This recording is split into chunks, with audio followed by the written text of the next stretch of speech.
ఖచ్చితంగా వరద నీరు, ఈ వాటర్ కంటామినేషన్ అంటే అది ఇన్ఫెక్షన్స్కి దారితీసే అవకాశం ఎక్కువ ఉంటుంది. ఫస్ట్ చూస్తే ఈ వాటర్ కంటామినేషన్కి వచ్చేది మెయిన్గా మోషన్స్, వామిటింగ్స్ అనేవి అవుతూ ఉంటాయి. అక్యూట్ గ్యాస్ట్రోఎంటరైటిస్ అంటాం. సో అక్యూట్ గ్యాస్ట్రోఎంటరైటిస్ అనేవి మెయిన్గా బ్యాక్టీరియా వల్ల కానివ్వండి, వైరస్ వల్ల కానివ్వండి, ఒక్కోసారి పారాసైటిక్ ఇన్ఫెక్షన్స్ వల్ల కానీ, అమీబా వల్ల కానివ్వండి, ఇలా రావచ్చు.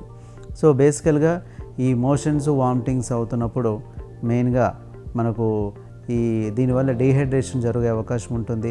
దాంతోపాటు ఫ్యూచర్ మన ఇమీడియట్గా తీవ్రత ఎక్కువగా ఉన్నప్పుడు కిడ్నీపై ఎఫెక్ట్ ఉండే అవకాశం కూడా ఉంటుంది.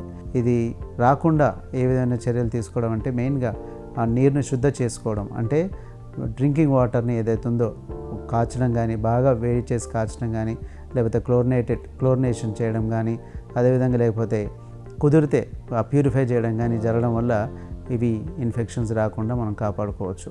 సో అదేవిధంగా అక్యూట్ గ్యాస్ట్రోఎంటరైటిస్ ఎంత కామనో అదేవిధంగా ఇంకోటి చూస్తే వైరల్ హెపటైటిస్, అంటే ఈ వాటర్ ఇన్ఫెక్షన్ ద్వారా ఈ వైరస్ అనేది చేరుకొని A&E అనే వైరస్ ఉంటుంది.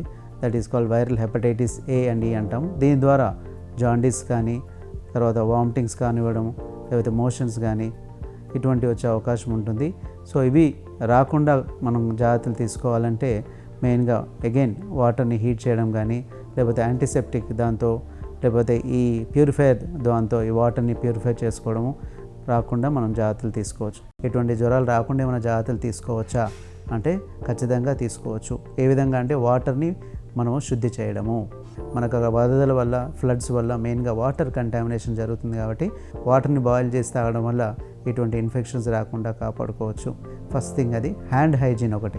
ఎందుకంటే చాలా వరకు మనకు అక్కడ వరద కానీ శుభ్రత అది ఎక్కువగా ఉండదు కాబట్టి ఈ virus infections, flu like illnesses అంటాం, అంటే ఈ స్వైన్ ఫ్లూ కానీ ఫ్లూ ఇన్ఫెక్షన్స్ రావడం వల్ల దగ్గు, జలుబులు, లంగ్ ఇన్ఫెక్షన్స్ కూడా వచ్చే అవకాశం ఉంటుంది. సో హ్యాండ్ హైజీన్ అనేది చాలా ముఖ్యమైన విషయం.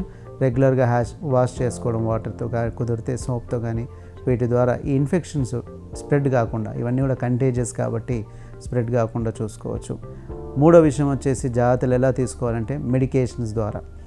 మెడికేషన్స్ అంటే మందుల ద్వారా ప్రొఫైలాక్సిస్ అంటాం, అంటే రాకుండా మలేరియా కానివ్వండి, లెప్టోస్పైరా కానివ్వండి, లేకపోతే ఇప్పుడుండే మన చెప్పినట్టుగా ఈ స్క్రబ్ టైఫస్ కానివ్వండి, వీటి నుంచి మనం ఖచ్చితంగా డాక్సిసైక్లిన్ అనే ట్యాబ్లెట్ని daily 100 mg twice daily 5 days to 1 week కానీ అక్కడి నుంచి బయటపడేంతో తీసుకున్నట్టయితే బహుశా వీటిని మనం మ్యాక్సిమం రాకుండా ప్రివెంట్ చేసే అవకాశం ఉంటుంది. దీన్ని కీమోప్రొఫిలాక్సిస్ అంటాం. కీమోప్రొఫిలాక్సిస్ ద్వారా మనం మలేరియా కానివ్వండి, లేకపోతే కొంతవరకు ఈ స్క్రబ్ టైఫస్ కానీ, కొంతవరకు లెప్టోస్పైరా, ఇవి రాకుండా మనం జాగ్రత్తలు తీసుకోవచ్చు మెడిసిన్స్ ద్వారా.